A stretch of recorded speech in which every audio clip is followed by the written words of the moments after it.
All right, today we're going to cover the basics of both the index and the match formulas because they work hand in hand in Google Sheets and Excel.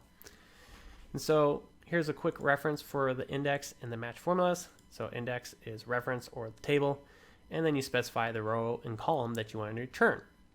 And then match, you have a search key, so something you're going to search for in a specified range, and then search type is going to determine how you're going to search for it. We're going to use 0 because we wanted to do exact match in this case.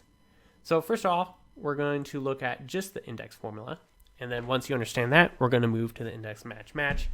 And this is going to transform. If you have not been using index match formula in your Google Sheets, should help you understand how to use this very effectively. So first off, let's go ahead and open our index formula.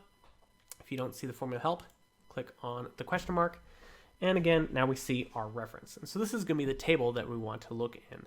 And so I'm going to grab our table here, and I set this up in a way that should make it very intuitive to understand what we're looking for and what we're returning. And so what I did was I set this up with rows and columns. And so each number in this represents the row and column that that cell is. And so we have column 1, row 1 is 1, 1. Now if we stay in row 1, we can move over to 7, and we can see now we have 1, 7. And so this is row 1, column 7. And if we go down to row 3, now we have 3, 7. So hopefully that helps you understand how this is laid out and will make sense once we enter in some data. So let's just do 1, 1, and you can see, lo and behold, we get return of 1, 1. Now let's say we move down to 5. Well, now we're down in 5, 1. Let's go over to 12. And we have 5, 12. So this is row 5 and column 12. All right, so instead of manually entering the numbers here, let's go ahead and actually reference these cells. And you can see now we're doing the same thing. Now if we change to 5, we're in 5, 5. If we go to 12 here, we're in 5, 12. So hopefully that helps you understand the basics of the index. And now, instead of using these numbers, we're going to sub in match. So the match formula is going to return a number. And so let's go ahead and start off with just the match real quick. And we're going to do Riley. And we're going to search in this column of data. And we want to use 0 because we want exact match. So now we see we have 1. And so it's going to return row 1. So we go to Jade. Now we're down to 4. And you can see returning 4. So all we're going to do is basically take this match formula and in our index formula, instead of specifying the numbers directly, we're going to use our match to generate those numbers. So let's grab our data table. And now if we open up this, we see the first thing is a row. And so we want to look at our rows, which is going to be our agents.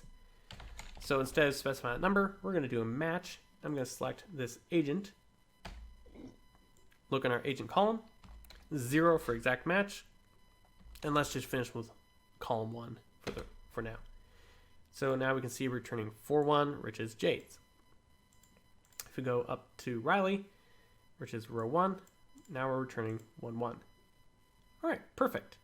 So now instead of this 1, we actually want to return the month as well. And so let's go ahead and sub that out and use this month dropdown. Look in our month columns here, 0 for exact match, and finish this off. And so this is our final result, our index match.